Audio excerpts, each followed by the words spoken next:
Hello friends, आप सबको दुनिया की फैक्ट में स्वागत है।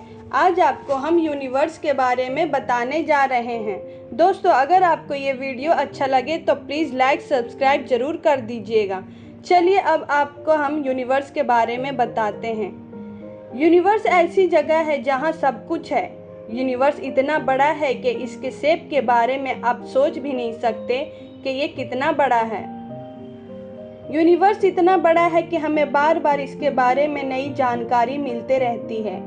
इतनी ही नहीं, पुरानी धारणाएं टूटने का सिलसिला भी कम नहीं है। जल्द में ही हुए एक रिसर्च से पता चला है कि यूनिवर्स में अब तक जमीन की जो पोजीशन सोची या समझी गई थी वह गलत थी। इस रिसर्च में रिसर्चर ने जब हमारी गैलेक्सी मिल्की वे का नया मैप बनाया तब उन्हें पता चला कि हमारे सौरमंडल की जगह कुछ और ही है। मिल्की वे स्पाइरल आकाशगंगा का एक प्रकार है जिसके अंदर हमारा सौरमंडल है। जब आप रात के टाइम आसमान की तरफ देखते हैं तब आपको सफ़ेद रंग का चमकदार रोशनी दिखती है, जो कि ये हमारा मिल्की वे है। मान लीजिए आपने सोच भी लिया कि यूनिवर्स इतना बड़ा है, लेकिन आपके हिसाब से जहाँ यूनिवर्स अंत होता है उसके आगे कुछ ना कुछ तो होगा। इसी तरह हम सोचते रहें कि यूनिवर्स इतना बड़ा है, फिर भी ये और फैलता जाएगा। बहुत सारे तारों की मौजूदगी होने की वजह से यह इतना चमकीला और सफ़ेद दिखाई देता है कि मिल्की वे में 200 बिलियन से भी ज़्यादा तारे हैं। मिल्की वे में जो तारे पाए गए हैं वो हमारे सूर्य से भी कई बिलियन साल पुराने हैं। यह एक बड़े से भावर के शेप में है जो 200 मिलियन सालों में एक बार चक्कर लगाता है। यह इतना बड़ा है कि इसके एक कोने से दूसरे कोने तक जाने में 1 लाख साल लग जाएगा। वहाँ घने गैस और धूल के बादल होने की वजह से उसको देख पाना बहुत कठिन है। इस वजह से इसके केंद्र के दूसरी ओर देखना भी बहुत कठिन है। हमारी गैलेक्सी का catalogue publication of the astronomical society of Japan में पब्लिश हुआ है। हमारा सौरमंडल अब हमारी गैलेक्सी के केंद्र में मौजूद ब्लैक होल के ज़्यादा पास में ही है।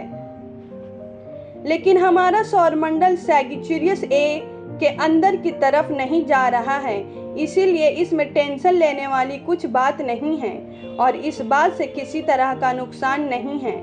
इतना ही नहीं, मिल्की वे के मैप में थोड़ा सा ही सुधार हुआ है और हमारी पोजीशन और सटीकता बताई गई है। हालांकि मिल्की वे का सटीक नक्शा बनाने यह सबसे बड़ा कठिन है। इतना ही नहीं, इससे हमारी अंतरिक्ष को सबसे अच्छे समझने में समस्या आ रही थी।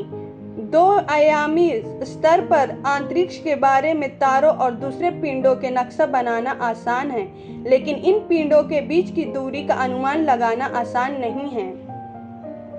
इन पिंडों के बीच जो दूरी होता है उनका पता करना बहुत ज़रूरी होता है। इससे हमें पिंडों के जो अंदर की चमक है उसका सही अनुमान लगाने में मदद मिलती है। इसका एक बढ़िया एग्जाम्पल है विशाल लाल तारा बेटेलियस है, जो पिछले मापनों की तुलना में पृथ्वी से ज़्यादा पास निकला। इससे ये साबित हुआ कि न तो यह इतना चमकीला था और न ही इतना बड़ा था जितना कि इसे समझा जा रहा था। 11 साल अरब पुरानी घटना के बाद हमारी गैलेक्सी का आकार पूरा बदल गया था। नासा किसी परिंदे को अंतरिक्ष में भेजेगा तो वो परिंदा वहाँ नहीं उड़ पाएगा और जल्द ही वो मर जाएगा, क्योंकि वहाँ पे उड़ने के लिए बल नहीं है। अगर आप 1 मिनट में 100 तारे गिन पाएंगे तो आप 2000 साल में पूरी एक आकाशगंगा गिन लेंगे। बहुत सारे आकाशगंगाओं की शेप की शक्ल अंडाकार जैसी है, लेकिन कुछ आकाशगंगा अपनी शक्ल बदलते रहते हैं। हमारी आकाशगंगा मंदाकिनी अंडाकार के शेप में है। जब कभी आप पानी को गर्म करते हैं तो उसमें से बहुत सारे बुलबुले निकलते हुए दिखाई देते हैं, लेकिन जब यही पानी को आप अंतरिक्ष में गर्म करेंगे तो सिर्फ एक ही बुलबुला दिखाई देगा, लेकिन ये बुलबुला बहुत बड़ा ही होगा। अंतरिक्ष से चाइना की द ग्रेट वॉल वहाँ से नहीं दिखाई देती है, लेकिन चाइना का प्रदूषण अंतरिक्ष से साफ दिखाई देता है। धनु बौनी आकाशगंगा का खोज 1994 में हुआ था और ये आकाशगंगा हमारी पृथ्वी से 70,000 लाइट ईयर दूर है। हमारी आकाशगंगा का नाम मंदाकिनी है। जो हमारा सौरमंडल है ये इसी आकाशगंगा में है। आकाशगंगा को ग्रीक लैंग्वेज में दूध कहा जाता है। अगर जब आप दूरबीन से आकाशगंगा को देखेंगे तो ये पूरा सफ़ेद दूध की तरह चमकते दिखेगा, इसीलिए इसका नाम मिल्की वे रखा गया है। क्या आपको श्याम पदार्थ के बारे में पता है? ये हमारे यूनिवर्स में पाया गया है, लेकिन ये ऐसा पदार्थ है जो दिखाई नहीं देता है, इसे सिर्फ महसूस किया गया है, इसीलिए इसका नाम श्याम पदार्थ रखा गया है। फ्रेंड्स, आपको ये वीडियो अच्छा लगे तो प्लीज़ लाइक सब्सक्राइब ज़रूर कर दीजिएगा।